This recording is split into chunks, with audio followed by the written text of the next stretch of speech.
Protecting your internal network with a firewall is a great idea, especially if the firewall is completely free.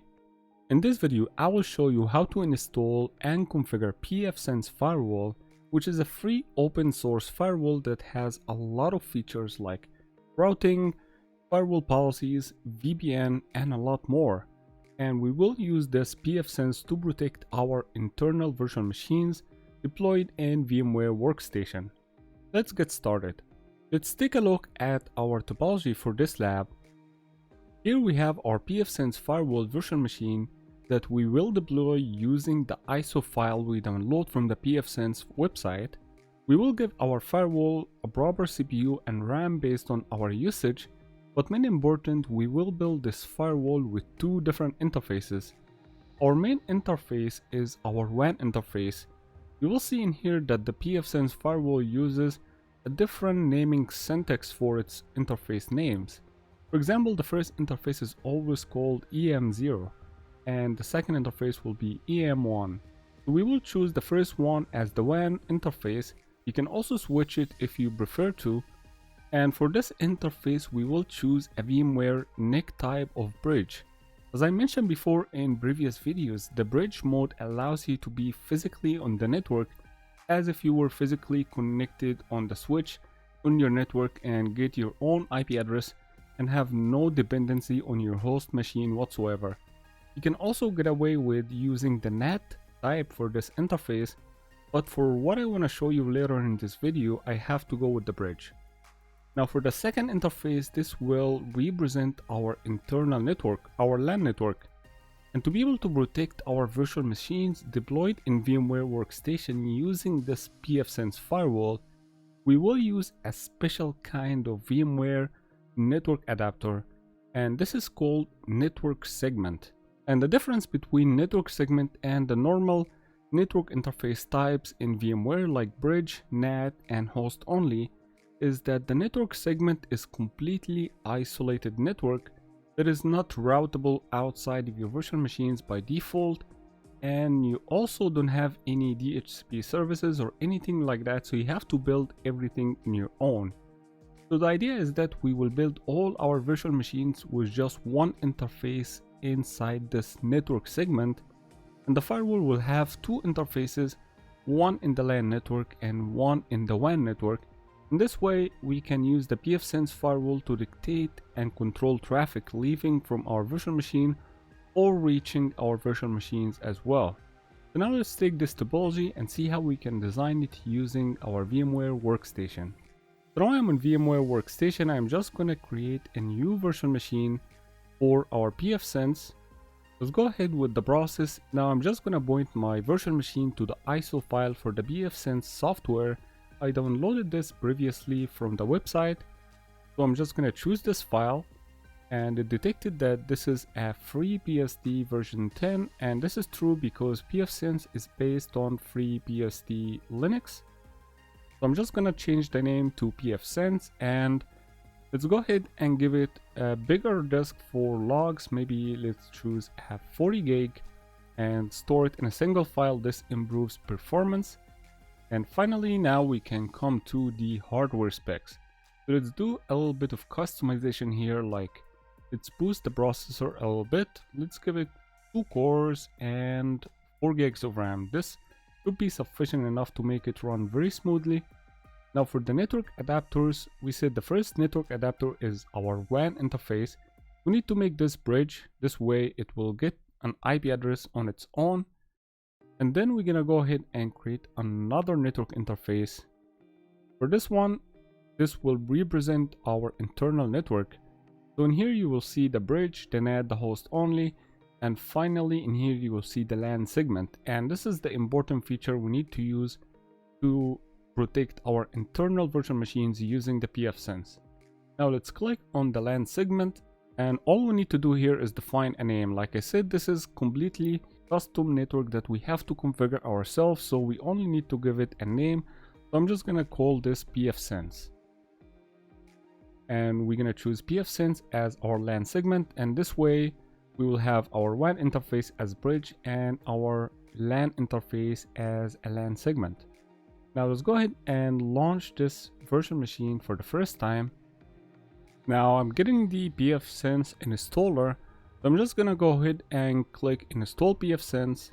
I'm just gonna go ahead and agree to all these default settings, and now it's copying the main software components to our virtual machine disk. And once the firewall reboots, now we are on the system. We see here our two interfaces. Our WAN interface got a DHCP IP address via our router 172.20.0.24, and for our LAN interface, this is the LAN segment. It got assigned a random IP address 192.168.1.1, and this is a /24 network. So now we don't need to use this network. I want to customize this. I want to show you how you can do this by going into the set interface IP address option, which is option number 2. So we're gonna jump into our terminal and type 2. Now we need to define which interface we want to configure. In our LAN interface is number 2, so we're gonna write 2. And now we can define our IP address that we want to use. So for my internal network, I want to use 10.10.10.1/24.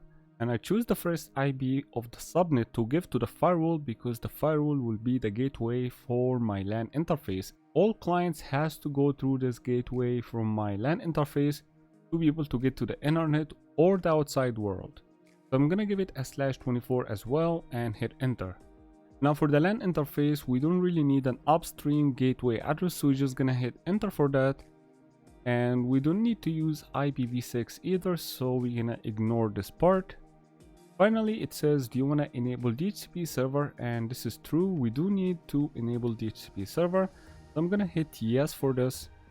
And this way, all our virtual machines behind this network segment will be able to get IP addresses via the bfsense. This will make it easier for us to deploy many virtual machines and don't have to worry about IP addressing. Finally, it's asking me what is the range I would like to use. So we choose a /24 network. Our first usable IP address in the subnet will be 10.10.10.2, because .1 is the gateway, and this leaves us with 2 being the first usable IP address. And the final IP address usable in the subnet will be 10.10.10.254. We choose the whole subnet range to be assigned for our clients if need be. And this should be good enough. Finally, it's asking us if we want to use HTTP protocol for management, and this is a big no. If you've seen my older video on Fortigate security hardening, you know that you should not use HTTP for firewall management at all, because it's a terrible idea. You are exposing your username and password in clear text, and you're giving the security controls for hackers to play with if you are ever compromised. So short story, never use HTTP, choose N for this one. Finally, this will start our setup, and now it says the LAN interface can be used to manage the firewall via the GUI, while the WAN interface does not. So now we have 10.10.10.1, which is our gateway, our second interface on the bfsense. Now we just need to test this firewall out. So I'm gonna choose any of my clients in here. For example, I'm gonna choose this Kali Linux. And as you see, this was running independently using a bridge interface as well. So let's go ahead and edit this virtual machine. And from here, we just need to log into the network adapter and change it from bridge, and now connect it to the LAN segment as the exclusive and only network interface on here. Choose the same LAN segment bfsense and hit OK. Now let's run this machine and see which kind of IP address we would get on this Linux. So now I'm in the Kali Linux terminal, and I'm gonna use the ifconfig or interface config command to get the IP address of this machine. Now as you see, I got the IP address 10.10.10.2/24, and that means the DHCP server on bfsense LAN interface is working as expected. So now we just need to run Firefox and head to https 10.10.10.1. This is our LAN interface IP address. Now we are getting into the GUI for the bfsense. Just gonna accept the certificate and log in using the admin and bfsense as the password. Now this will get us into the bfsense first time guide. Let's go ahead and see what is being offered in here. This is just promoting about their support, which is the paid package.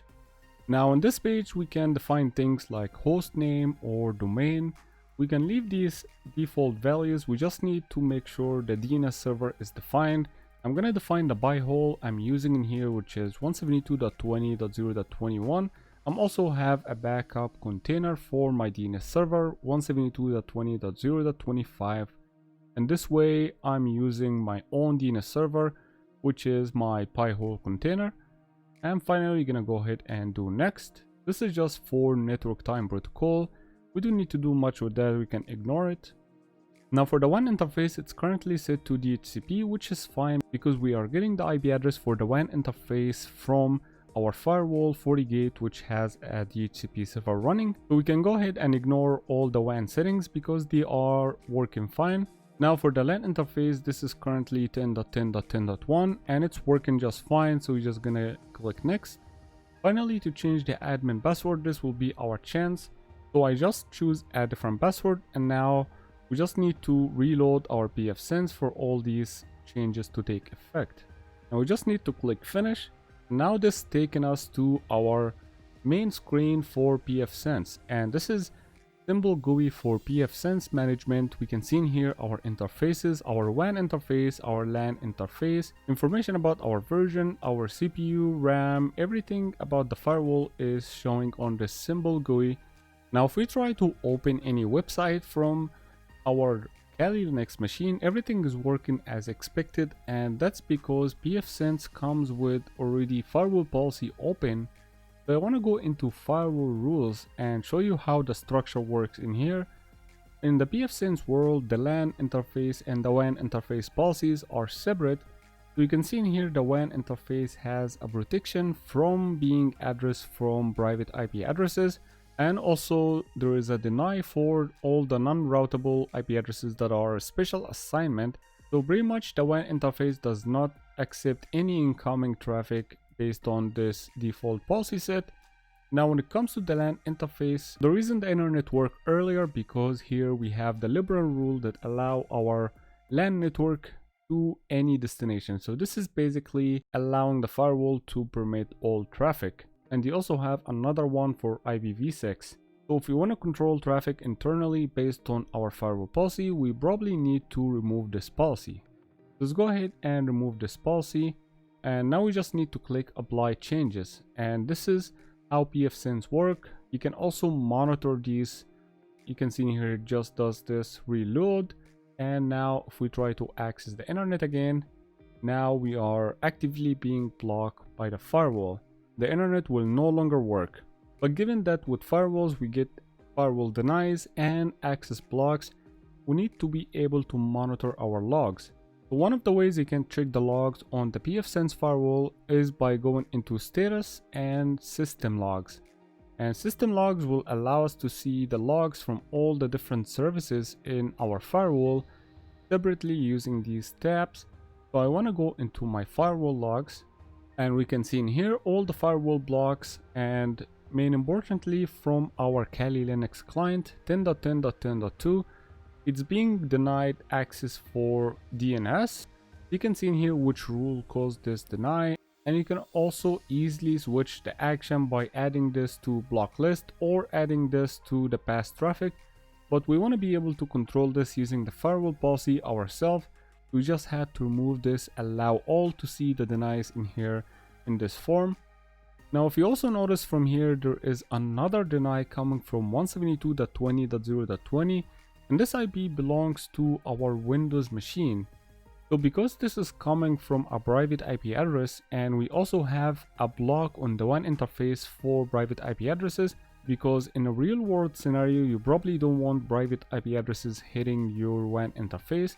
But because we are doing this internally, we would need to allow this traffic to come, because right now it's being blocked as if it's not allowed to hit the WAN interface. Now another way to see the logs from here is to go into diagnostics and use the bftop. Bftop will also show you kind of incoming outgoing session status.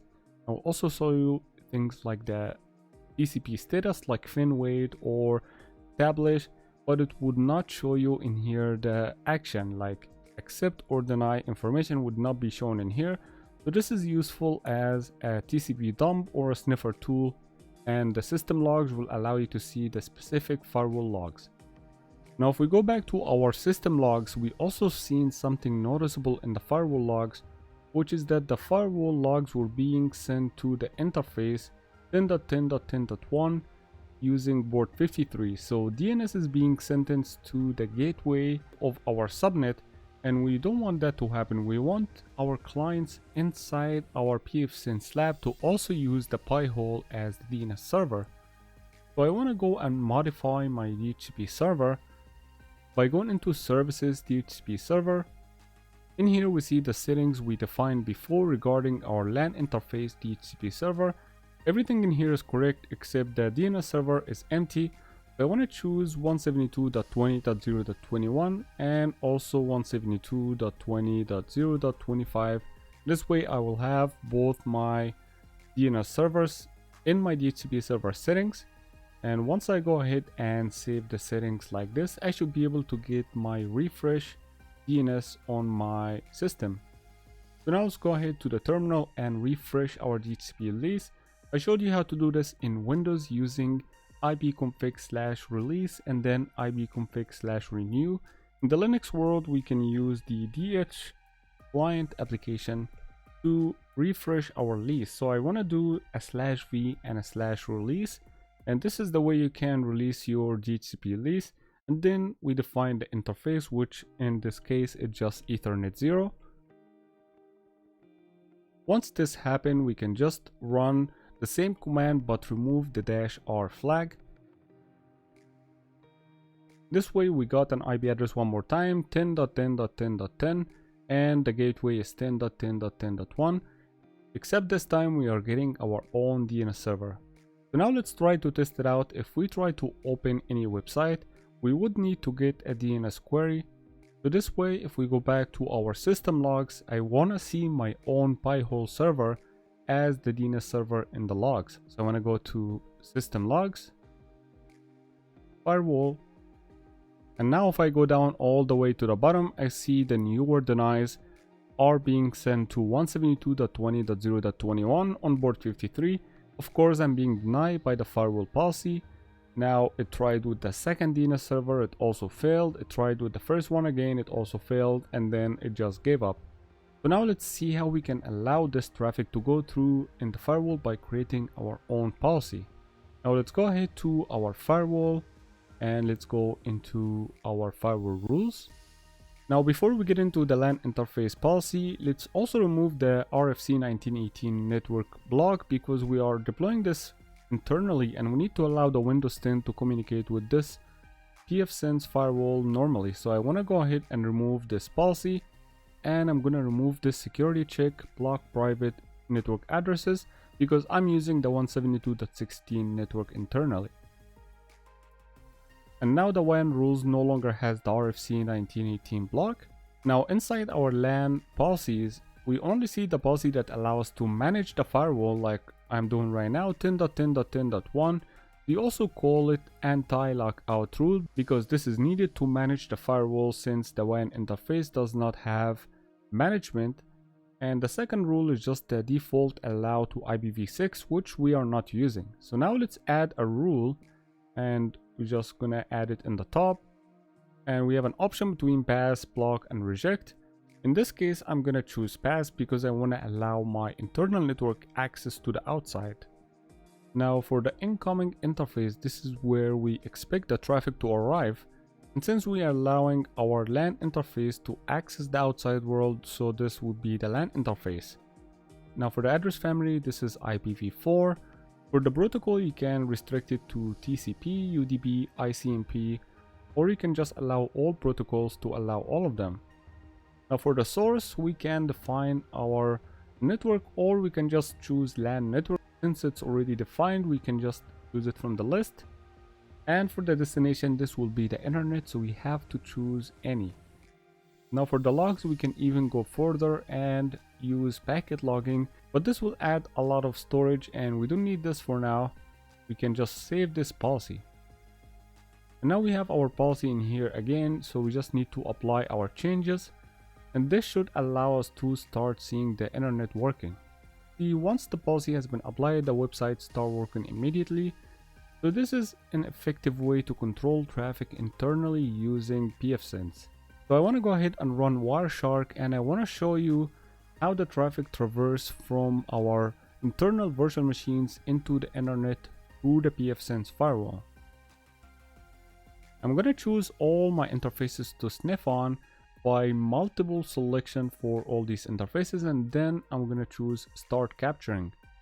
So I'm going to choose this IP address filter, and 9999 is just a DNS server IP address, and I'm going to define this IP address as the filter. This way I'm not seeing all this amount of traffic. And now from my Kali Linux, I want to run the experiment by pinging to this IP address 9.9.9.9. Remember this client using 10.10.10.10 as its IP address. So now let's see how would that show inside our Wireshark by pinging an outside IP. I mean, my Kali Linux has to go to my Pfsense. Pfsense has to reach out to the Fortigate. The Fortigate has to reach out to the internet and then back again. I'm able to ping 9.9.9.9. Now inside my Wireshark, I wanted to take a close look at which IP address is showing in here. Let's stop this for a second. Let's go back to the Wireshark. The source IP address in here is showing 172.20.0.24. Now this is the IP address of the WAN interface inside my Pfsense. Let's go back to Pfsense and verify that.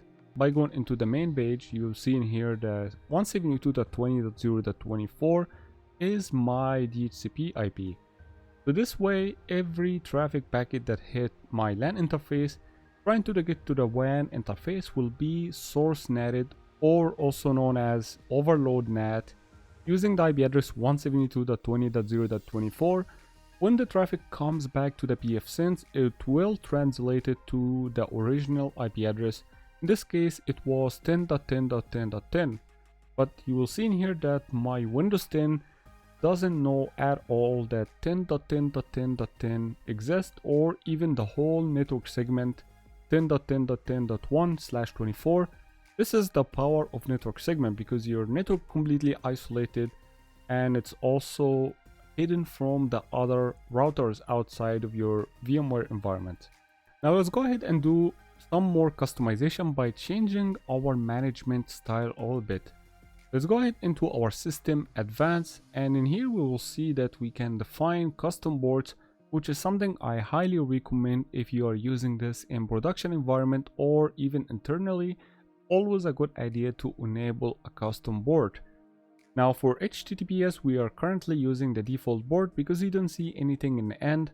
I mean, we are just using board 443. Now let's make it a little bit challenging and change our management board from 443. Let's choose something different. For example, let's choose board 5252. This way we are masking our HTTPS traffic behind an undefault board, making it harder to get to our firewall for someone who doesn't know which board we use. Now we also need to disable the redirect, which means if someone tries to access 10.10.10.1 on board HTTP, it will redirect them on HTTPS on board 5252, which means our custom security is useless. So we have to disable the redirect, the same we did with the FortiGate before. This is something need to be disabled.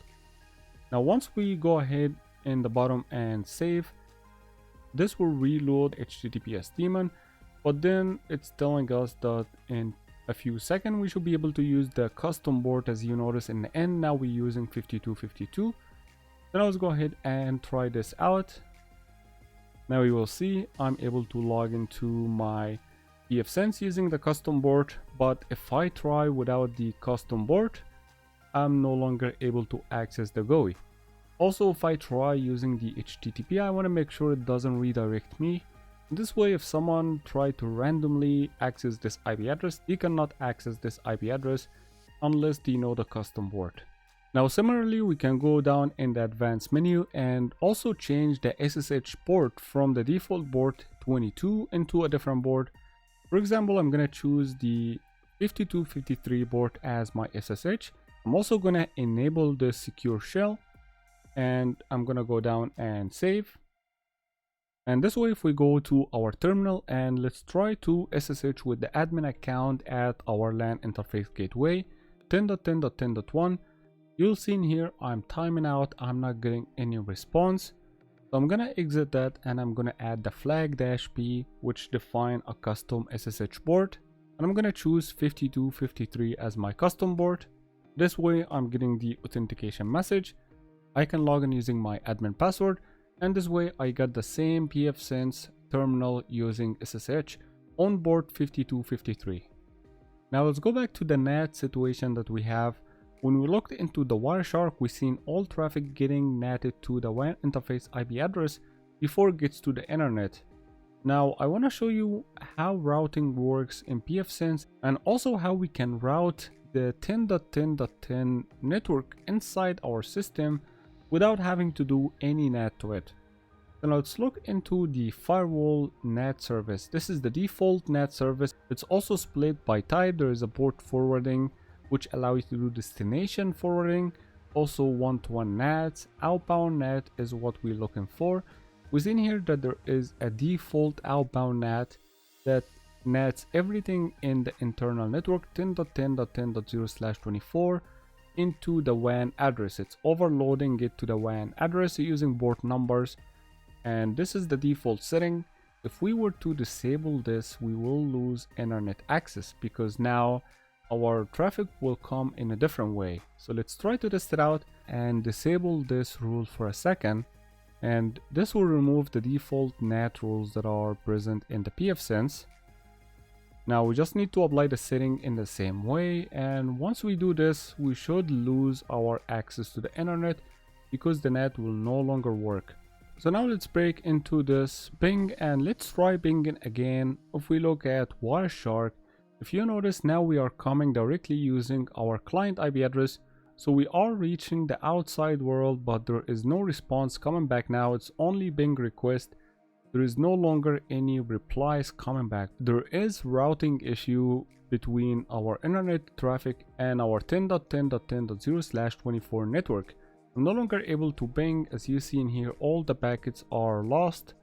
So now let's take a look at the routing in the Pfsense world. Let's look into system routing, and we can see in here that we have our WAN DHCP 172.20.0.1. This is my Fortigate IP address for my internal network, and that means my internet is being sent to this default route to the WAN interface. So everything from here is fine. So now I logged into the firewall and let's refresh our memory. This sits in here between my Windows 10 host and my internet. So this guy is an intermediate router between my Pfsense and the internet, and he should know how to get back to my internal network in here if it's not using a NAT option.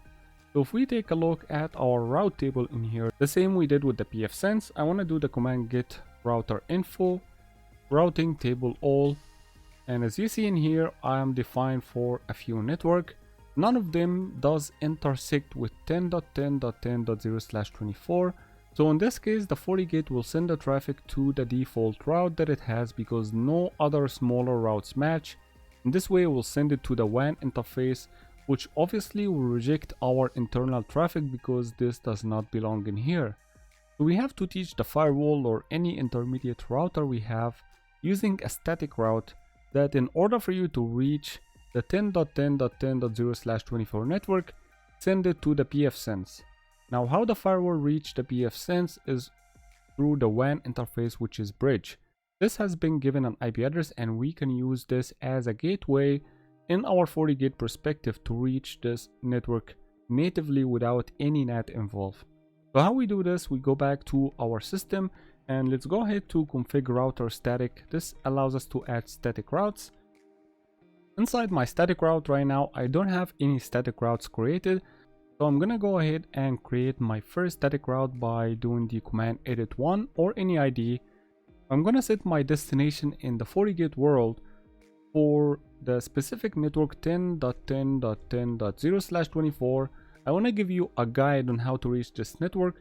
So I want you to take the internal to port. This is where my Windows 10 is hosted, and also my VMware environment. So I'm gonna choose my device or my board is internal to it. This way I am telling the Fortigate, if you get 10.10.10.0/24, don't send it through the default route to the WAN interface, but send it to internal too. The final piece is which gateway IP address to send. In this case, we will use the WAN IP address of the Pfsense. Let's verify this using the home screen. Now we know that we use 172.20.0.24. So this will be my gateway to this network 10.10.10.0/24. So I want to go ahead and choose set gateway as my next command, and I'm going to choose the WAN IP address of this interface. So now we just need to finalize our static route on the Fortigate side, which should be able to fix this issue for us. So I'm going to go ahead and do next. But as you see, the ping is still not getting a response. So now there is another issue with the Fortigate. Let's verify first that the route has been added by going into the get router info routing table all one more time. But now we see for sure that 10.10.10.0/24 is indeed connected to internal to network via the gateway IP address 172.20.0.24. So this route takes care of the routing issue. We just need to make sure the firewall has enough policy. So now I'm gonna log into the Fortigate really quick and see what exactly is missing from the policy in here. I'm gonna go into my login report, forward traffic. Now if I filter on the IP address of my Kali Linux client 10.10.10.10, I can see in here the pings going to quad 9s are being denied as not being part of my firewall policy. So now let's go ahead and add this policy into our internet access. We have a policy in here that allows specific known clients. I'm gonna go ahead and add a network to my policy, which is gonna be my Pfsense network. I'm gonna call this Pfsense lab, and I'm gonna give it the IP address 10.10.10.0/24, and I'm gonna hit OK. Now once I added this to my firewall policy, if we go back to our Wireshark, now we will see finally the replies from quad 9s reaching our client natively with no NAT involved, because now the firewall knows how to reach this network and the policy allows us to do so. Also, if we go back in here into our Kali Linux, now we see we finally start reaching our quad 9s using the client real IP address and routing it through the Fortigate firewall. Now this was a simple Pfsense guide on VMware Workstation. Next episode I will show you how to deal with VPNs, including IPsec VPNs and OpenVPN connection on Pfsense firewall. Thank you for watching.